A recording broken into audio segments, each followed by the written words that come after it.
বিসমিল্লাহির রহমানির রহিম। প্রিয় শিক্ষার্থীবৃন্দ, সবাইকে ঈদের শুভেচ্ছা জানাচ্ছি। আশা করি তোমাদের ঈদ ভালোভাবে কেটেছে। তোমরা ইতিমধ্যে জেনে গেছো যে আমাদের অর্ধবার্ষিক পরীক্ষা বা প্রাক নির্বাচনী পরীক্ষা আগামী 25 আগস্ট থেকে শুরু হতে যাচ্ছে।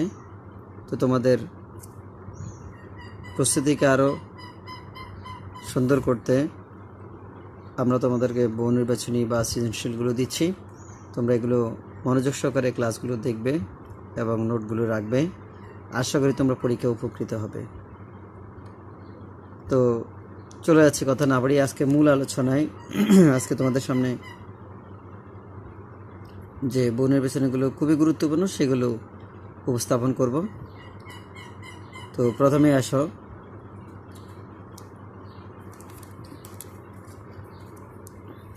বিশদায় বিবরণী ও আর্থিক বিবরণী তৈরিতে কয়টি নিয়ম বা নীতি অনুসরণ করা হয়? আমরা যে বিশদায় বিবরণী তৈরি করি বা আর্থিক বিবরণী প্রস্তুত করি, এখানে কতগুলো কী রয়েছে, নীতি রয়েছে। আমরা সেখানে মোট কতগুলো নীতি অনুসরণ করি, সেই প্রশ্নটি যদি তোমাদের পরীক্ষা আসে তোমাদের মাথায় রাখতে হবে আমরা সেখানে 8টি নীতি কী করে অনুসরণ করি।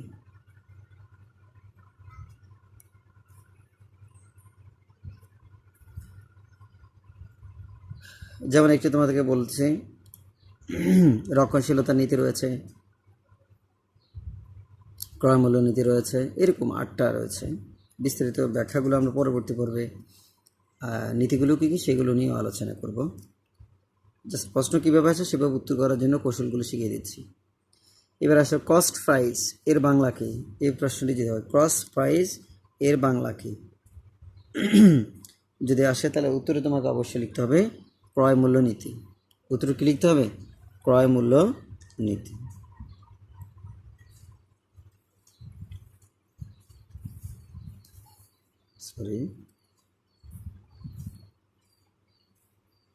ক্রয় মূল্য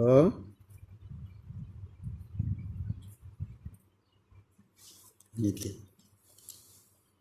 এরপরে আসো, মজুরি ব্যয় 2000 টাকা বকেয়া আছে, এর সঠিক জবাবটা কি? মজুরিটা কি? ব্যয় প্রতিষ্ঠানের। এই ব্যয় 2000 টাকা যদি বকেয়া থেকে যায়, আমরা জানি যে খরচটি বকেয়া থাকবে, তার জন্য সংশ্লিষ্ট বকেয়া নামে একটি কী করতে হয়, হিসাব খুলতে হয়। তাহলে আমরা যদি এটি জাবেদা করি, তাহলে জাবেদাটি কী দাঁড়াবে? মজুরি হিসাব ডেবিট, বকেয়া মজুরি হিসাব ক্রেডিট। তাহলে মজুরি হিসাব, তাহলে আমরা যেটি বলছিলাম যে মজুরি হিসাব ডেবিট আর বকেয়া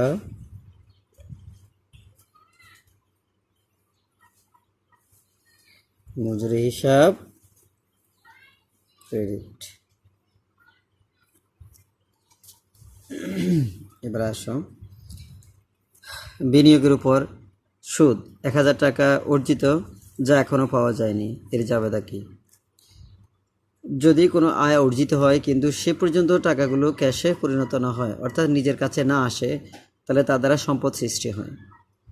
তার মানে কী হচ্ছে? সম্পদ বৃদ্ধি পাচ্ছে, আয় বৃদ্ধি পাচ্ছে। সম্পদ বৃদ্ধি পেলে কী হয়? ডেবিট। আয় বৃদ্ধি পেলে কী হয়? ক্রেডিট। তাহলে এখানে আমাদের সম্পদটা কি? প্রাপ্য বিনিয়োগের সুদ, আর আয়টা হচ্ছে কি? বিনিয়োগের সুদ। তাহলে আমরা যদি জাবেদা করি, তাহলে প্রাপ্য বিনিয়োগের সুদ হিসাব ডেবিট, বিনিয়োগের সুদ হিসাব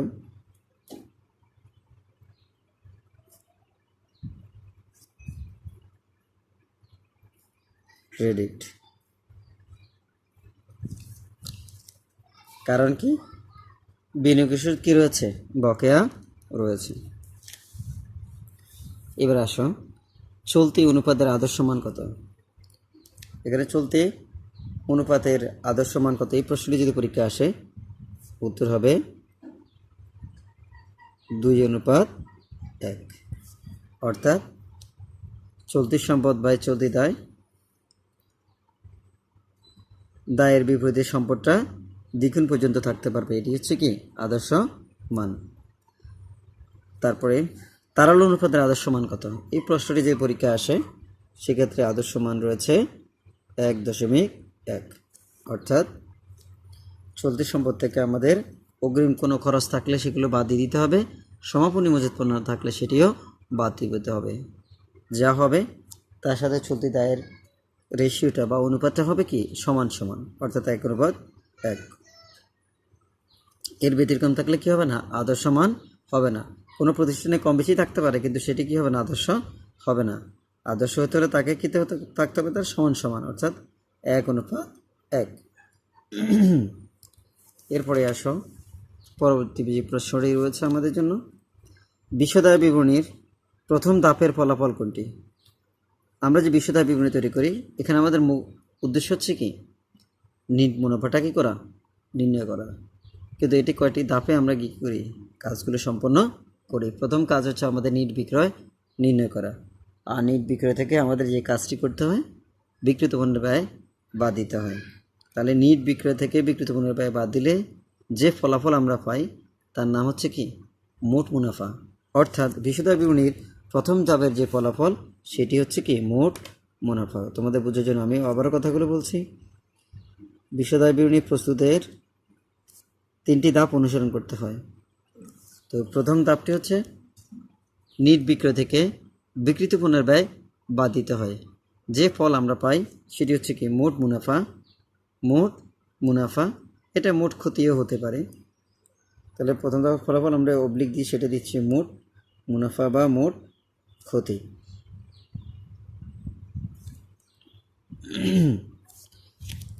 দ্বিতীয়টি হচ্ছে পরিচালন মুনাফা বা পরিচালন ক্ষতি, এবং তৃতীয়টি হচ্ছে নিট মুনাফা বা নিট ক্ষতি। এটি বিশদায় বিবরণীর 3টি ধাপে কী করতে হয়, শেষ করতে হয়। আমরা চলে যাব এখন পরবর্তী প্রশ্নে। তো পরবর্তী প্রশ্নটি কি তোমাদের জন্য আজকে রয়েছে সেটি লক্ষ্য করো। বিক্রিত পণ্যের ব্যয় নির্ণয়ে কোনটি বিয়োগ করা হয়? আমরা যে বিক্রিত পণ্যের ব্যয় করি সেখানে কোনটাকে আমরা বিয়োগ করি, একটু তোমরা মাথায় নিয়ে আসো। আশা করি তোমাদের নিশ্চয় মনে পড়ে গেছে যে সাধারণত বিক্রিত পণ্যের ব্যয় আমরা যখন তৈরি করি সেখানে কি করতে হয়, বাদ দিতে হয় সমাপনী মজুত পণ্য। সমাপনী মজুদ পণ্য। এরপরে মোট লাভ হওয়া সত্ত্বেও নিট ক্ষতি হওয়ার কারণ কি? কোনো প্রতিষ্ঠানে মোট লাভ হয়েছে কিন্তু পরে দেখা গেছিল কি নিট ক্ষতি, সর্বশেষ ফলাফল হচ্ছে কি নিট ক্ষতি। এটি কী কারণে হতে পারে? যদি এরকম প্রশ্ন আসে পরীক্ষায় তাহলে বুঝতে হবে মূল কারণ হচ্ছে পরিচালন খরচ বৃদ্ধি, অর্থাৎ উক্ত প্রতিষ্ঠানের পরিচালন খরচের পরিমাণ বেশি ছিল। পরিচালন ব্যয় বৃদ্ধি, যদি পরিচালন ব্যয়ের আধিক্য থাকে তাহলে মোট ফল অর্থাৎ মোট লাভ হওয়া সত্ত্বেও পরবর্তী সময়ে এসে একসময় গিয়ে দেখা যাবে যে নিট ক্ষতি হয়ে গেছে প্রতিষ্ঠানের। এর পরবর্তী প্রশ্ন, পাওনাদার আর্থিক অবস্থার কোন অংশ বসে? আমরা যে পাওনাদারের কথা বলি চলতি দায়, তো সেটি কোথায় বসে? আমরা যদি আর্থিক বিবরণী করি তাহলে সেক্ষেত্রে বসবে চলতি দায়ের অংশে। আমরা যে দায় জানি দীর্ঘমেয়াদী দায়, চলতি দায়, সেখানে চলতি দায় অংশে গিয়ে বসবে এই পাওনাদারটা বসবে চলতি দায়। এরপরে আসো প্রত্যক্ষ শ্রম যোগ কারখানা পরিব্যয়। প্রত্যক্ষ শ্রমের সাথে যদি কারখানা পরিব্যয় যোগ করা হয় সমান কি পাওয়া যায়? সমান কি পাওয়া যায় এমন প্রশ্ন যদি আসে তাহলে তোমাদের মাথায় রাখতে হবে প্রত্যক্ষ শ্রমের সাথে কারখানা পরিব্যয় যদি যোগ করা হয় তাহলে সেটি হয়ে যাচ্ছে রূপান্তর ব্যয়। সেটি কি হয়ে যাবে? রূপান্তর ব্যয়। তাহলে পরীক্ষা যদি আসে রূপান্তর ব্যয় কি, তাহলে প্রত্যক্ষ শ্রম এবং কারখানা পরিব্যয়ের সমষ্টি রূপান্তর ব্যয়। প্রিয় শিক্ষার্থীরা, আসো পরবর্তী প্রশ্ন যে রয়েছে তোমাদের জন্য, কোনো দ্রব্য উৎপাদন করতে সরাসরি যে শ্রম জড়িত থাকে তাকে কি বলে? মানে কোনো পণ্য বা দ্রব্য যদি আমরা উৎপাদন করতে যাই, সেখানে যে শ্রমটা সরাসরি জড়িত সেটিকে বলা হয় প্রত্যক্ষ শ্রম। সেটিকে বলা হয় কি? প্রত্যক্ষ শ্রম।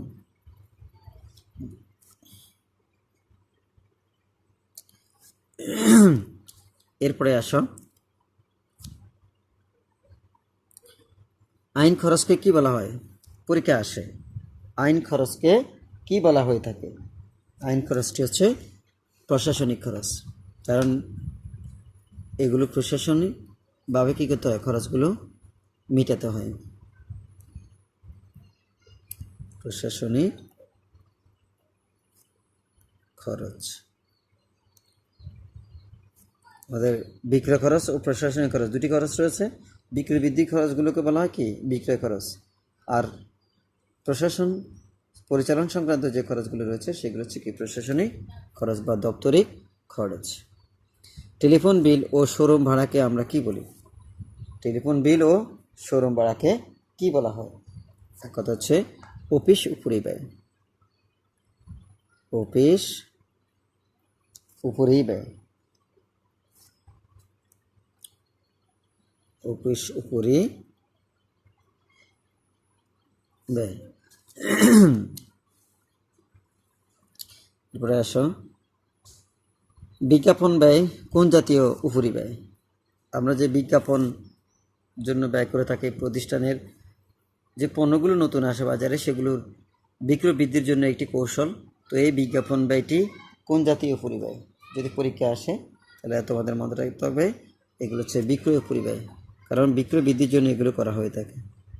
বিক্রয় উপরি ব্যয়।